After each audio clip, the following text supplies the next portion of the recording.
지금 기독교가 많이 비난을 받고 있습니다만, 여러분, 그러면 우리가 어떻게 신앙생활을 해야 합니까? 어떻게 살아야 합니까? 어떻게 살아야 해요? Like Jesus, yes. In more concrete sense, how would you describe that? 좀 더 구체적으로 뭐라고 말씀하실 수 있겠어요? 두 가지로 한번 해보셔요. 예수님이 뭐라고 명령하셨습니까? 하나님 사랑하고 이웃 사랑하라 그러셨죠? 예. 하나님을 목숨 다해서 사랑하고, 그러면 하나님 앞에서 하나님이 원하시는 대로 살지 못하면은 목숨이 끊어지는 아픔을 겪겠지요. 또 이웃을 내 몸처럼 사랑하라고 하셨는데, 내가 사랑한다고 하지만 내 몸처럼 사랑을 못하면 내가 애가 달아서 순간마다 너무 안타깝겠지요. 그런 마음으로 살면 기독교가 절대로 욕을 먹을 일이 없습니다. 오늘 본문의 말씀에 보니까 바로 그런 마음으로 사도 바울이 사랑하는 빌립보 교인들에게 주신 말씀으로 믿어집니다. 여기 말씀하고 있는 종말로, 이제 정말 마지막으로, 형제들아, 내가 너희에게 마지막 가장 중요한 말을 하고 싶어. 그거 정말 놓치고 싶지 않다. 너희들이 이 말만 잘 받으면 성공할 거야. 뭐 그런 뜻이에요. 사실 그 말씀이 옳죠. 그 이유에는 왜냐하면은 받은 헌금에 대한 고마움과 앞으로의 삶에 대해서 인사하고 끝내기 때문에 그렇습니다. 그럼 맨 마지막에 주는 말씀이 무엇이에요?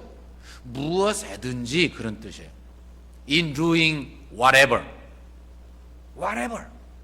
그래서 이 말씀을 사실은 좀 더 여러분들과 제가 이해하기 쉽게 하려면은 무엇이든지 그렇게 번역해야 된다고 박유선 목사님이 지적하고 있습니다.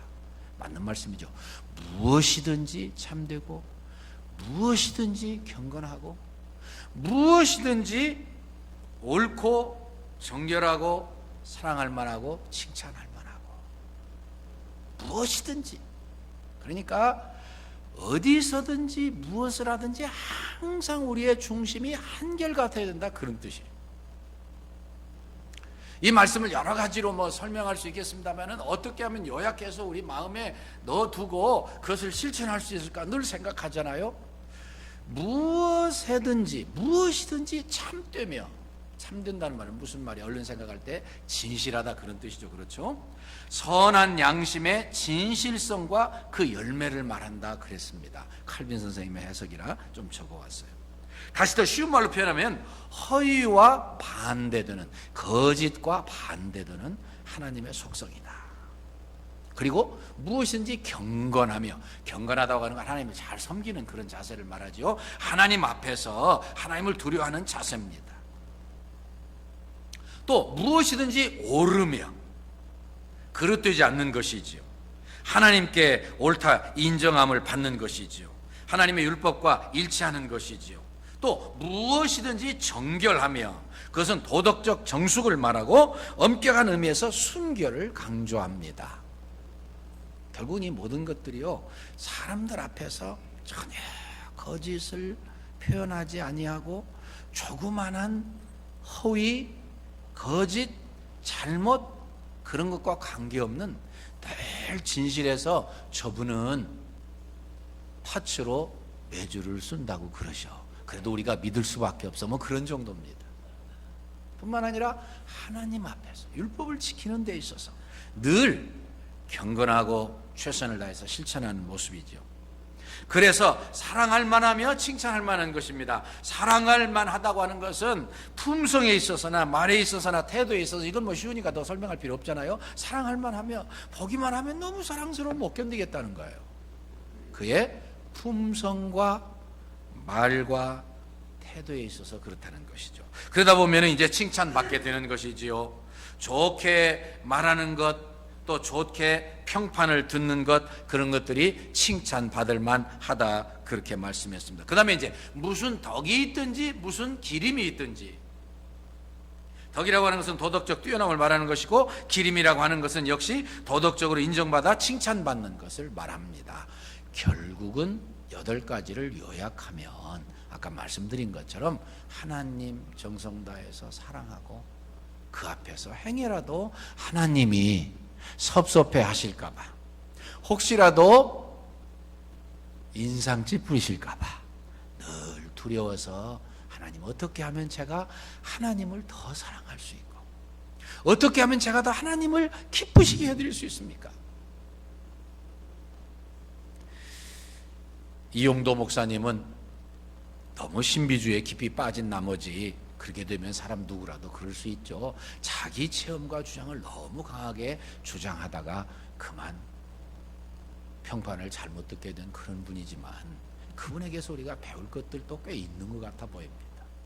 그분은요 정말 기도 많이 한 분입니다. 능력이 있던 분입니다. 귀신들이 막 쫓겨납니다. 사람들이 막 뒤집어집니다. 부흥회를 많이 다니셨는데 다니기 전에 그냥 막 역사가 나타나요. 근데 그분이 기도를 많이, 역시 기도를 많이 하는 분들에게 하나님이 능력으로 역사해 주시죠. 그런데 그분이 늘 평소에 하던 이야기가 있어요. 그분은 어떤 때는 너무 피곤하면 엎드려서 몇 시간씩 기도하고 굉장한 분이에요. 그런데 그분이 늘 기도하던 게 뭐예요? 늘 소원하던 게 뭐예요? 하나님, 어떻게 하면 제가 하나님을 좀 더 가까이 할 수 있습니까? 어떻게 하면 좀 더 가까이 갈 수 있습니까? 우리가 볼 때는 우리보다 남들보다 훨씬 하나님과 가까이 계시고 늘 교제하고 기도하고 말씀 나누고 축복받고 하나님의 능력을 행사하고 하나님 기뻐하시는 일 감당하는데 그 마음의 소원은 늘 그거였어요. 하나님, 제가 어떻게 하면 하나님을 좀 더 가까이 갈 수 있습니까? 그러니까 하나님이 그렇게 응답해 주셨겠죠. 하나님을 어떻게 하면 좀 더 사랑할 수 있을까? 하나님을 어떻게 하면 좀 더 기쁘시게 해드릴 수 있을까? 하나님이 나를 보실 때에 아직도 부족하고 허물투성이고 연약하고 넘어지는 것 뿐일지 모르지만 그래도 그 가운데 내가 정말 하나님을 가까이 하고 사모하고 사랑하고 기도하고 넘어지면 또 일어나서 트라이하고, 넘어지는 거 누구라도 그럴 수 있지만은 다시금 일어나서 내 중심을 들이는 게 중요하잖아요. 그렇게 해서 어쩌든지 하나님을 가까이 하고 싶어서 못 견디는 그 자세를 보고 하나님이 기뻐하시는 것으로 살라, 그런 뜻이에요, 본문의 말씀이. 그리고 그러다 보니까 자연히 사람들 앞에서 사랑스럽고 칭찬받을 만하고 사람들이 그를 보기만 하면은 사랑이 넘쳐서 그냥 어쩔 줄 모르는 그런 모습이죠. 제가 읽은 글 중에 하도 참 너무 고맙고 귀해서 자, 여러분들과 나누고 싶습니다. 제임스 레인이라고 하는 분이 1993년부터 97년까지 한국에 대사로 나가 있던 분이십니다. 아시는 분 손 들어보셔요. 모르시는 분 손 들지 말아보셔요. 표현을 잘 안 하시니까 제가 괜히 질문했다 생각해요. 제임스 레인이라고 하는 분은요 목사님이시고 학자시고 정치가셨습니다. 훌륭한 분이십니다. 주한 미국 대사를 역임하시고 그 다음에 와서 이제 저 애틀랜타에 있는 에모리 대학의 교수로 그렇게 가서 가르치시게 됐습니다. 당신은 건강을 위해서 이렇게 자주 걸어 다니곤 하셨는데요, 이렇게 쭉 집에서 에모리 대학까지 가실 때에 누가 있었냐면은 나이 많은 노인이 너무 쓸쓸하게 초라하게 있는 거예요. 그래서 찾아갔습니다. 찾아가서 말벗이 되어줬습니다. 열심히 찾아갔습니다. 그리고 계속해서 대화하면서 위로해 주었습니다. 때에 따라서는 그분이 힘이 없어서 다 못 갈 것 같아서 같이 잔디도 깎아주고 커피도 마시고 정말 순수하고 진실하게 열심히 그분을 도왔습니다. 그래서 한 2년이 지났는데요, 2년 지난 다음에 보니까 그 할아버지가 안 계시는 거예요. 그래서 집에 들어가 봤어요. 그래서 그가 돌아가신 걸 알았습니다. 당연히 장례식장에 갔죠. 장례식장에 가가지고서 눈이 휘둥그레질 정도로 놀랐습니다. 왜냐하면 그분이 다름이 아니라 코카콜라 회장님이었기 때문에. 그래 가가지고서 장례식을 참석하니까 어떤 분이 와가지고서 아이고 레이니 교수님 잘 오셨습니다. 회장님께서 돌아가시면서 당신에게 편지를 주셨습니다. 편지를 읽어보니까 이렇게 쓰여 있었습니다. 레인이 형제 너무 고맙소. 당신은 나에게 늘 와서 친구해 주었고 잔디도 깎아 주었고 같이, 그리고 커피도 마셔 주었어. 나의 영원한 친구. 내가 당신에게 25억 불과 이 코카콜라주의 5%를 드리겠소. 너무너무 이분이 충격을 받았어요. 세 가지를 놀랬다고 기록하잖아요. 첫째로, 어떻게 이렇게 갑부가 그렇게 수수하게 전략해서 그렇게 살아갈 수가 있었을까? 두 번째, 어떻게 그런 사람에게 웰컴, 그런 사람에게 어떻게 이렇게 많은 유산을 남겨줄 수 있었고, 그리고 얼마 지나지 않은 그 자기 2년밖에 안 된 친구를 그렇게 남모르는 사람에게 이 엄청난 일을 할 수가 있었을까? 25억 불이면은 여러분들 잘 이렇게 머리에 계산이 되지 않으시죠? 1억 불, 그게 1,000억 원이잖아요. 전혀 안 놀라셔요 아직도. 제가 계산을 해봤어요. 25억 불이 얼마나 되나. 그런데요, 그것이 수천억 만 원을 넘어서 조원이더라고요. 조원, 3조 원이더라고요. 3조 원. 이 조가 되면은요, 국가 예산을 가지고 이렇게 비교해서 이해가 되어지는 것이죠.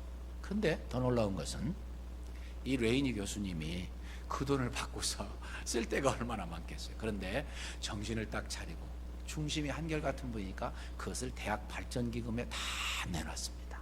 그래서 학교와 학생들 위해서 써달라는 거예요. 그 다음에 어떻게 될게요? 그분이 총장이 됐죠. 총장이. 저는 이 글을 대하고요 굉장히 놀랐어요. 이야, 하나님 앞에 하나님이 기뻐하시는 대로만 살고 이웃을 내 몸처럼 살아가고, 여기 말씀 나와 있는 것처럼 참되며 경건하며 오르며 정결하며 사랑할 만하며 칭찬하며 할 만하며 이렇게 살아가는 것이 얼마나 중요한가.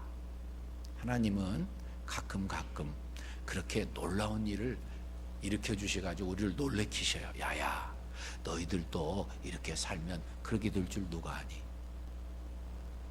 저는 이 말씀을 가지고서요 한번 생각을 해보았어요. 이것은 어떤 의미에서 예수님과 바울과의 관계에 비교할 수 있지 않겠느냐. 바울 사도는 지금 열심으로 살았습니다. 최선을 다해서 살았습니다. 남들이 상상할 수 없을 만큼 살았습니다. 그래서 그분은 바로 레이니 교수님이 그 노인 아무것도 모르고 위에서 열심히 도와주고 열심히 봉사했던 것처럼, 물론 바울 사도는 뭐 예수님 몰랐던 건 아니지만, 예수님 사람들이 아직도 잘 모르고 의심하고 꼭 믿어야 되느냐고, 그 나사렛 이단 교수인데 왜 그러냐고 할지 모르지만 최선을 다했어요. 그런데 예수님께서 넉넉하게 어마어마하게 갚아주셨잖아요. 두 번째 보니까는요, 이런 놀라운 일을, 놀라운 삶을 사는데 우리가 너무 기가 막히고 너무 우리의 수준에 당도하지 못할 것 같아서 포기할 수가 있어요. 아이, 나는 안 돼.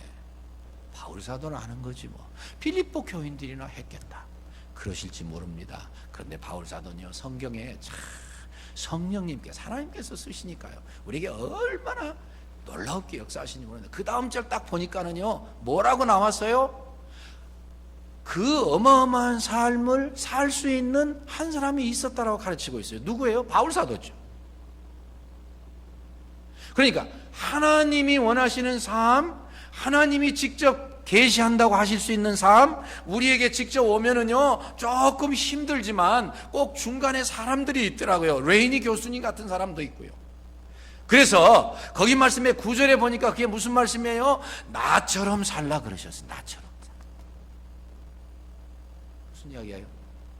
너희들은 나에게 듣고 본 대로, 그리고 내가 말씀 전파할 때 들은 대로, 그리고 받아들인 대로 살라, 그 말이에요. 내가 너희에게 말로만 가르치지 않냐고 행동으로 보였다, 그 말입니다. 그대로만 살아라. 쉬워졌죠 이제? 우리에게 이그샘플이 한 분 생겼습니다. 빌립보 교인들에게 특별히 그렇습니다. 빌립보 교인들에게 들어와서 그가 어떤 고난을 당하고 어떤 어려움을 당하고 어떻게 극복했으며 어떻게 감옥에서 찬양했으며 절망적인 상태에서도 하나님 바라보고 찬송을 불렀으며, 잘하시는 말씀이니까요. 하루 종일 몽땅 터지고 사방은 쑤시고 밤은 깜깜하고 사방이 어둠이라는 절벽으로 가득 차 있고, 그리고 내일에 대한 조그마한 소망조차도 알 수 없는 그 기가 막힌 상황에서 원망해도 유의부족인데 다 할 수 없을 것 같은데 그 자리에서 원망하지 않냐고 찬송을 불렀어. 그래서 시작된 게 빌립보 교회입니다. 그래서 빌립보 교인들은 잘 압니다. 바울 사도가 어떻게 살았는지, 어떻게 찬송했는지, 어떻게 어려움을 극복했는지, 어떠한 절망적인 상황에서 찬송을 부르는지 너무도 잘 알아요. 그래서 너희들은 나에게서 본 바대로, 나에게서 가르침을 받은 대로 그대로 행하면 돼. 그리하면 하나님의 평강이 너희 마음을 가득 채워 주실 것이다. 굉장히 중요한 이야기입니다. 평강이 주어진대. 마음이 편안하면 행복한 거예요.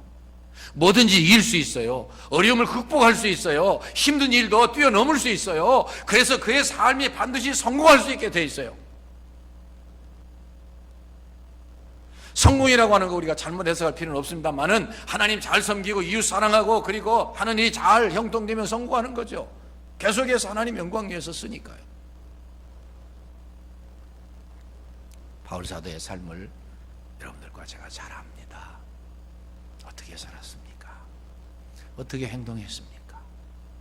어떻게 그가 이 빌립보서를 쓸 때만 해도 그가 감옥에 있었습니다. 앞으로 어떻게 될지 아무도 모릅니다. 언제 순교당할지 모릅니다. 그런데 그의 마음속에는 기쁨이 충만하고, 그래서 너희들 기뻐해, 내가 다시 말하리니 기뻐해라. 기뻐해. 기뻐 못할 이유가 없다. 지난주에 설교했으니까.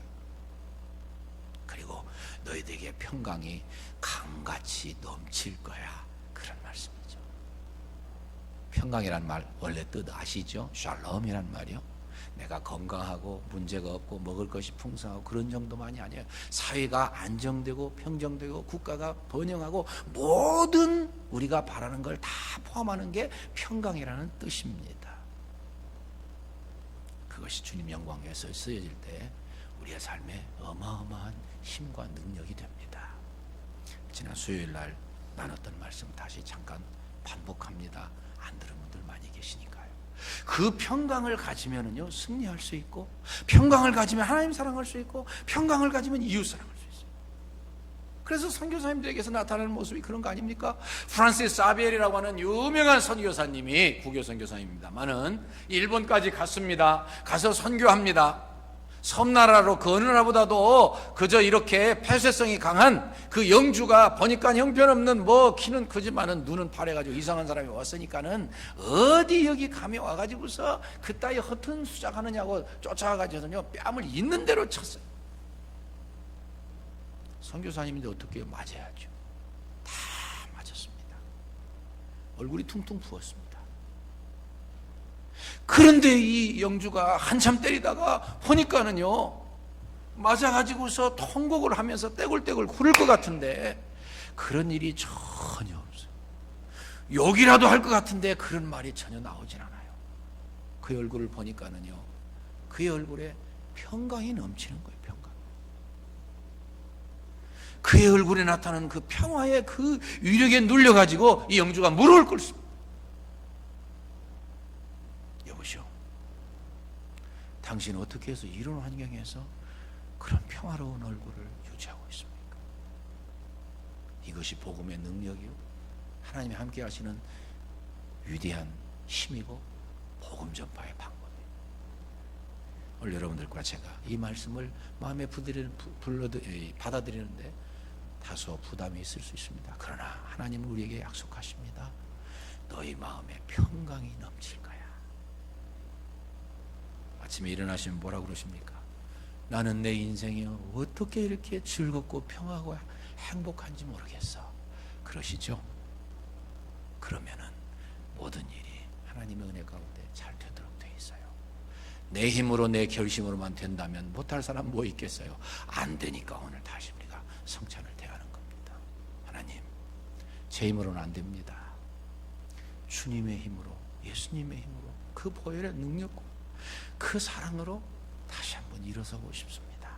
오늘 성찬의 은혜를 주시옵소서. 여러분들과 저의 기도 제목 되시기를 주의 이름으로 축원합니다. 하나님, 성찬을 대합니다. 일주일 동안 준비하신 모든 하나님의 사람 여러분들이